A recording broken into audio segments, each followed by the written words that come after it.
If you're a sports card investor or collector interested in growing a thriving YouTube station to provide yourself and your family an additional stream of income and perhaps even replace your full-time job, then listen up. There is a huge demand for card-related video content here on YouTube, but only a handful of creators are seeing momentum while the majority are just stuck there beating their head against the wall and feeling frustrated that they're not seeing any momentum build. If that's you, don't worry, that's exactly where I was not so long ago. So in this video, I'll share with you the 5 biggest tips to propel you towards a powerful and engaging YouTube community that you can monetize down the road. These are the same pillars I have applied myself to go from 0 up to 1,000 subscribers in just over 100 days with 0 paid advertising and very little collaboration. Welcome back. Now let's get to work. If you're not already aware, YouTube is the second largest search engine in the world, and the top YouTuber last year, an 8-year-old kid named Ryan, earned over $20 million from his station. That is more than the majority of athletes of the cards that we buy. Needless to say, the potential on YouTube is just insane, but what's way more exciting is that we are in this fleeting window of opportunity where our efforts can actually go a lot further. Right now, we don't have every production company, influencer, athlete, celebrity, or art student creating content around cards because they have not discovered it yet and decided to do so. When that happens, all of a sudden, we'll be competing with the best of the best in terms of YouTube content creators. That's why right now is the time to take this very seriously because this window will not last forever. Now let's dive into the first tip. First tip is building a strong YouTube channel is about depth, not width. It is very easy to look at subscriber count and think that that is the metric on whether you have a successful channel or not. And that's the same as going to the gym and just focusing on your bench press and saying, I'm in better shape because my bench press is higher than yours, while someone else has a higher squats, can run a quicker mile, has a less body fat percentage. It is a vanity metric for the majority of the time. I mean, the only thing the subscriber counts for is if you can get 1,000 subscribers and 4,000 hours, then you can monetize. Besides that, it is just for vanity's sake. And I know this because in my 8-week video creators course I took last fall, they gave examples of channels that have 2,000 and 3,000 and 5,000 subscribers that make way more money than other channels that have 20,000 and 50,000 and even 100,000 subscribers. And that's because if you have a strong community and you have different ways to monetize, like you have programs, you have trainings, you have events, then all of a sudden it doesn't matter. So think of it this way. If you're a realtor in Tampa and you decide to create a station about just South Tampa properties and what's going on there, you might only have 500 subscribers in your station after a year or two. But remember that one of those subscribers wanting to do business with you could mean $20,000 or $30,000 in your pocket, not to mention all the referrals they could lead to, versus someone that has 10,000 subscribers but has no product, no service, no other outlet, and doesn't have that strong brand community. Then they can't monetize in any other way. They have to rely on just Google AdSense. Most of you don't know this, but I have another YouTube station called The Millennial's Guide to Money that I've been working in and out of for the last few years. It started off as The Millennial's Guide to Real Estate, which would document my journey into real estate, and I've built up over 7,000 subscribers on that station. However, there is 0 community and 0 engagement because there was only a few videos that went viral that brought in all these subscribers. So if I were to go live or if I were to pitch a product or a service, no one would buy because there is no connection. The second tip is you can't just throw stuff up on YouTube and expect it to do well. YouTube is way too mature of a platform for that to work. Think of it this way. There were people throwing up content in 2006 and 2007 getting views because there were so many people on there looking for whatever, and you were the only one in real estate or in fitness or in wine like Gary Vee. But now you have every celebrity, production company, Fortune 500 company, influencer, whatever on YouTube creating amazing content. So what makes you think you could throw up some random stuff and it actually do well? This means you have to spend a lot more time crafting the video than actually creating it. And one of the biggest breakthroughs I discovered was this acronym called HOTT, H-O-T-T. Now, H stands for hook. What is the first line in the video that is going to grab the audience's attention? Think of watching a TV show or a movie. It's always a big explosion. It's always something like, whoa, all right, you got me interested. That is the hook. That's where you've got to start with if you want a chance of people watching your video.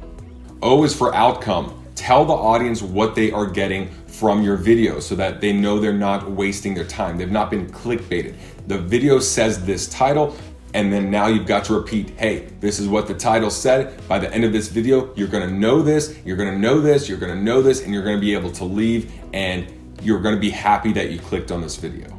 T is for either tease or testimonial. So you either wanna tease someone to stay until the end because there's gonna be a little bonus, a surprise, or a testimonial. Now, before you continue, go back and replay the first minute of this video to get an idea of how I constructed the hook, the outcome, and tease and testimonial so that you feel assured that you are gonna get the value that you wanted from this video and that your time is respected. The third tip is to craft your video for the viewer who is eager to leave your station. When we watch our own material, it's easy to say, man, I am awesome, I'm funny, I'm just so smart. Everyone should watch my stuff. I don't know why I'm not getting more views, but it is so subjective. And we ask our friends, we ask our family members, they're like, oh, that's great, yeah, you're great. But that's not good enough. There is an estimated 30 million YouTube stations. What in the world makes you think that a random stranger from Mississippi would watch you and care about what you have to say? What they want is what's in it for them. And that's why it is vital to make the videos as short as possible for providing the most value. That means if it has to be 30 minutes long, it better be packed with 30 minutes worth of value. If not, then it needs to be cut down to 22 minutes or 15 or 10. The best way to track how your audience feels about your content is through YouTube analytics. Comments are one thing, likes and dislikes are another, but it's really the back end of YouTube where you get to see all the details as to who's watching your videos, how long they're watching for, and when they're leaving. Is there a certain point in the video that a lot of people are leaving? And that's gonna tell you, okay, I need to go back at this one moment. At second 58 of the video, I went from 60% of people watching to 40. What did I say or what did I do in that moment? And that's called audience retention. Again, this is very detailed and it needs a very thorough explanation as well as a lot of practice to understand. But if you're not looking at your own audience retention and your own analytics, you have no idea what you're doing right and wrong.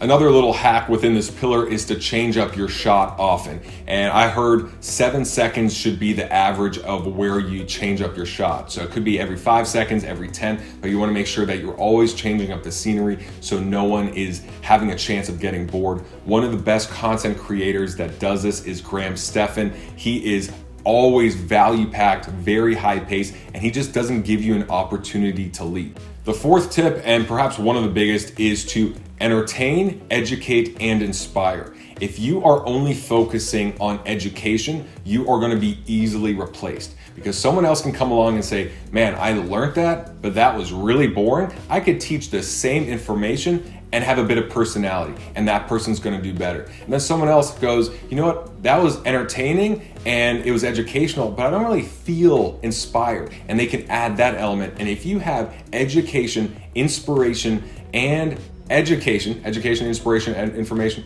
education, inspiration, entertainment, yeah, I think those are the three, in your video, then you are gonna do phenomenally well. And that just goes across any genre and even outside of YouTube. When you think of public speakers and any entertainer out there, they have all three, and that's why they can't be replaced. When you think of someone that is educational, inspirational, and entertaining, who is one person that comes to mind that does this so well? And I'll give you a hint, he's in the sports card industry.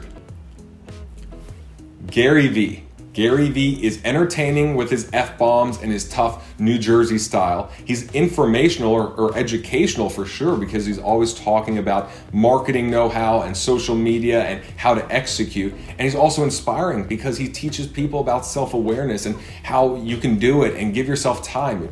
He has all three, and that's why people flock to Gary Vee. He's not just a one-trick pony, he is three-dimensional. Another guy that I think is a master of all three is Bill Nye the Science Guy. I grew up watching him as a kid, and I got so excited about science because I was learning, but he made it fun while also inspiring me to dig into science more and look into astronomy and physics. And that combination is just so hard to replace. So it might be difficult to accomplish all three, but if that's your objective, if that's what you're striving for, you'll always do better than someone that's just looking to inspire or educate or entertain. That brings me to the fifth tip, which is the moment that I decided I was a YouTuber and not someone with a YouTube station. And this doesn't sound like much, but when you classify yourself, when you identify yourself as a YouTuber, then all of a sudden, that is the train of thought that goes through your mind on a consistent basis. So when that happened for me, I started listening to YouTube creation podcasts. I started to read YouTube articles. I started looking on YouTube for how to develop YouTube. I immersed myself. Think of it this way. If you want to learn a language like French and you can dedicate 5 hours a week to doing so, you might learn French in 3 years, which is not bad. However, if you can put in 10 hours a week, which is double, you're not going to learn French in half the amount of time. You may actually learn French in a third or a fourth of the amount of time, because you are building on top of each other every day so much more versus review, recap, repeating lessons that you had once learned but you forgot about. It's like if you want to play basketball, you don't practice 10 minutes a day for 10 years. That's not going to do much. But if you practice 8 hours a day for 1 year, you're going to be so much better, even if you're putting in less time, because you're allowing momentum to build so much quicker. Now, there are dozens of other tips and other pillars like consistency, quality content versus fancy editing, how to look natural on camera and engage with an audience. There's so much other stuff. I just wanted to give you the top 5 to start with. As I get more questions about how to grow a strong YouTube audience and station, I am considering putting together a small group of other card-related YouTubers where I can share my knowledge and background on hosting and being natural on camera, as well as all the stuff I've learned about YouTube in that $1,500 to $2,500 course that was really a game changer for me last year. If this would interest you at all, just visit the link below in the video description and you can learn more there. And I hope to see you in the next video. Take care.